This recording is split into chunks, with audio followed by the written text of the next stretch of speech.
So I'm Michael Pinkney, Cookie Monster and founder of Pinkney Cookie Cafe, aka LoveTheseCookies.com, and we are a gourmet cookie company. We ship anywhere in the country. We have some great gift items on our website as well.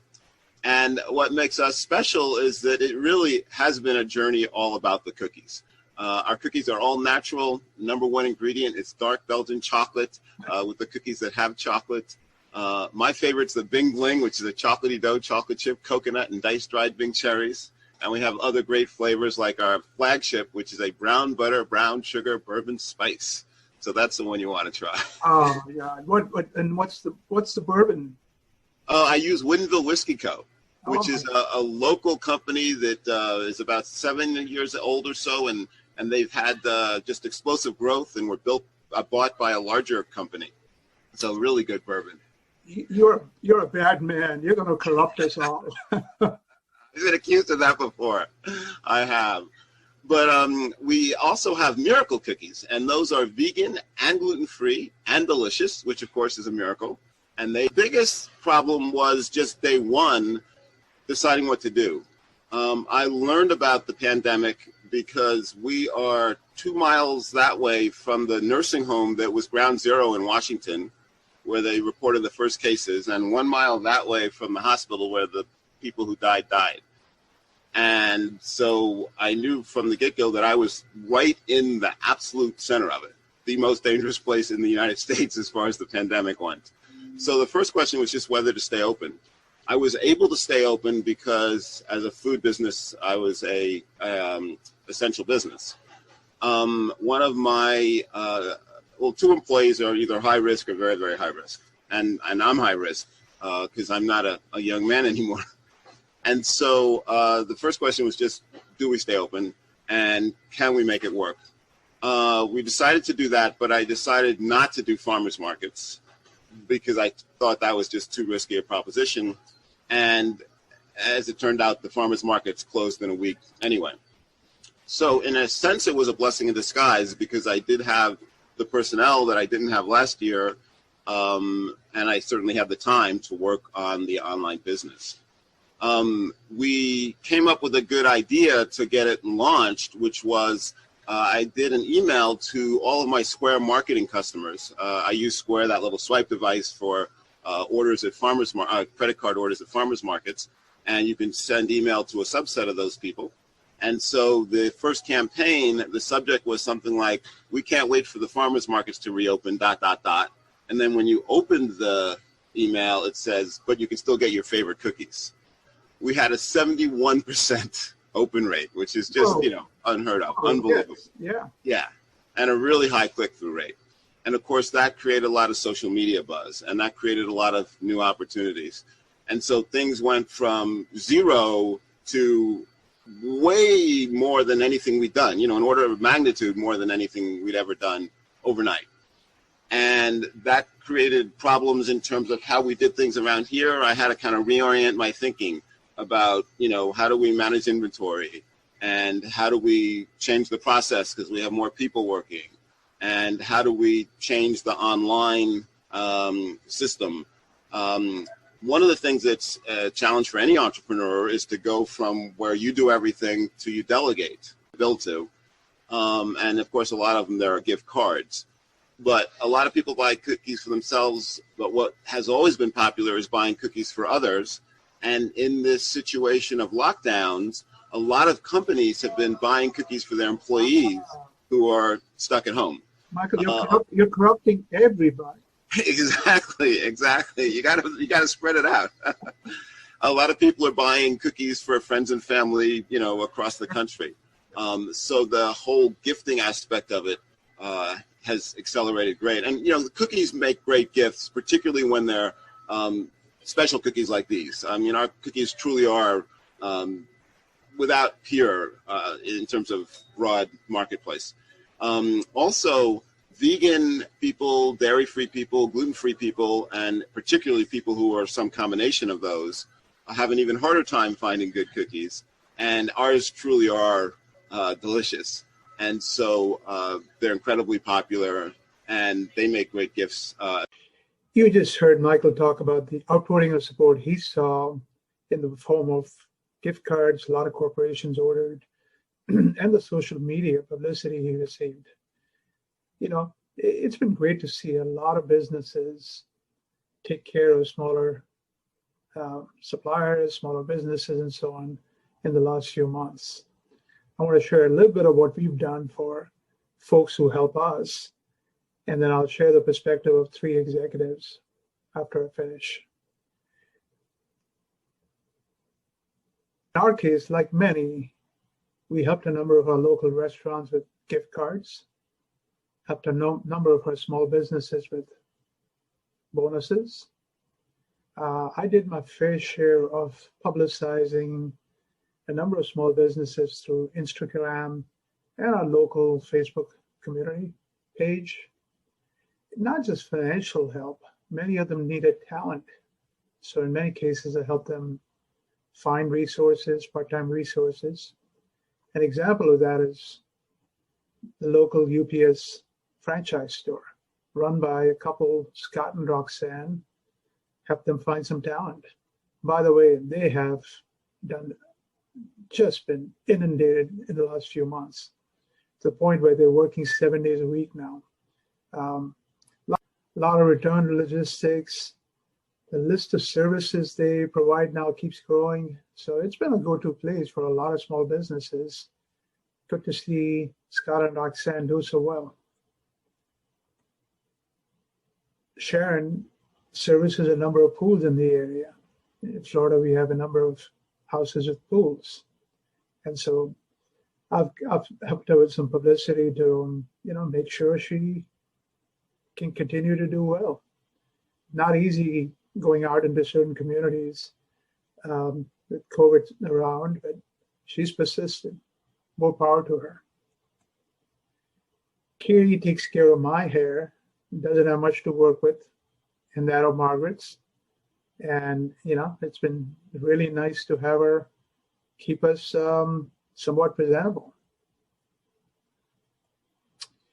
Lee is a man who has, for 30 years, taken care of various leather needs of ours, from polishing my shoes when I used to wear dress shoes with suits, and taking care of all kinds of leather that Margaret and the rest of the family needs cleaned up or stitched up, or, and he survived the pandemic and he continues to do pretty well. Good for him.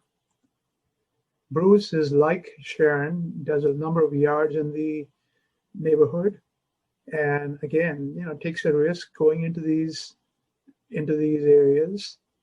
And in his case, he has invested in some fairly expensive equipment. Good for him, though. Makes him more efficient, and you need that in the Florida heat. So good to see him do well. A couple of restaurants we have helped quite a bit. Cafe de Siam's been around for 20 years. Great Thai food. Glad to see them having survived the crisis. And then there is Jack's London Grill, who makes probably the best fish and chips in the Tampa Bay area. Again, doing pretty well.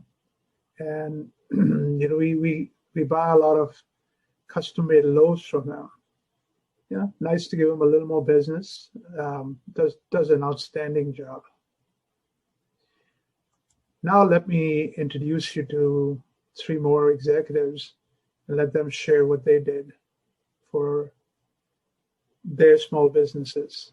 Luckily, before COVID, we had already been searching for what attributes, what certificate do our customers have to continuously ask their suppliers to upload in different portals. And most organizations will have a diversity function with a diversity solution. And then we'll have a separate sustainability solution, and then we'll have another risk solution, and so on and so forth. And so you have disparity in your own data across systems. And the ability to aggregate all these certificates into this universal supplier profile give you access to all this information in one place that you can then distribute to software if you want to keep using the functionality of those software. And so we were in a fortunate position as Black Lives Matter happened, right? We had suddenly organizations that may have not been required for compliance reasons to report their supplier diversity spend, but suddenly the CEO wants to know. The CEO wants to be able to communicate that information to their shareholders. And so very quickly in banking and retail, again, areas that we hadn't seen supplier diversity to be as, it was there, and it was driven typically by social corporate responsibility, but not like compliance reasons or requirement for working, for example, with government contracts. And so we saw this spike of companies reaching out to us to understand what their baseline for supplier diversity. And to give you a sense of the scale, today we, through Machines, aggregate over 800,000 certificate for small and minority-owned businesses across 500,000 companies. And we, through Machine, can take a vendor master, messy vendor master with very little information, but we need some information to be able to do the match. And we can unify that vendor master to Tailbook in a way that it turns the light onto the data, and we can improve the completeness of the information by over 80%. And that includes supplier diversity. And so we were able to provide, a really strong response and outcomes within days to let our customers know how much diversity spend they have that's validated with a certificate, by classification, by suppliers that they can actually report on. And the other thing that our machine does is it also identifies companies that are small and diverse but are not certified, which shockingly represents 95% of small and diverse businesses. And suddenly you've got these big tech companies and these banks coming out and making this commitment to improving opportunities for small and diverse businesses, when in fact only 5% of those small and diverse businesses are certified. And the reason why typically is cost and the effort and the resources required to maintain. And we hear this all the time from small and diverse businesses that they have to upload over 500 different portals with the same information. And the upside is not as strong that it's worth all of this effort. And so in partnership with our customers, we've built within our application a self-certification process that's authenticated, approved by the SBA, and recognized by our Fortune 500 customers. So suddenly our clients, since this initiative, are able to recognize $30 to $100 million in additional diversity spend, opening a pipeline of innovation within their organization and lowering the burden on these small diverse businesses to in fact get certified in a way that's recognized. And so that's been. John Paul Mitchell Systems is one of our customers, and if you're not familiar with Vinnie, they do hair care products, and they were the first hair care company that pushed back on animal testing, which was fantastic. And they're always trying to give back to the community. And this was going to be their 40-year anniversary. So they had this huge thing planned, and of course they couldn't do it. And you can imagine that hair salons are really struggling. They're not an essential business. It's hard to get your hair cut. And they were really struggling. So what they did was actually took that $4 million and kind of created their own little fund for the salons so that they could assist them and help them stay on their feet and help them recover. They also pivoted one of their production lines to be able to create hand sanitizer. And then they distributed 40,000 units of hand sanitizer to people on the front line, which is just a really cool and awesome story for them. And it's such an example of pivoting. We did about 1,180 small business financings, and that's more than we do in several years combined. 7 days a week for well over a month, and morning, noon, and night. And it was an amazing effort, but the outreach and the outpouring of affection we received from clients with emails, I have never seen anything like it before. Clients are expressing moved to tears, and because of exactly, Vinnie, what you're saying, and I'm so glad you shared that, and I appreciate you saying that. And Chris is outstanding, and thank you. Keep the ride going, and keep telling all your friends to come bank at First Citrus.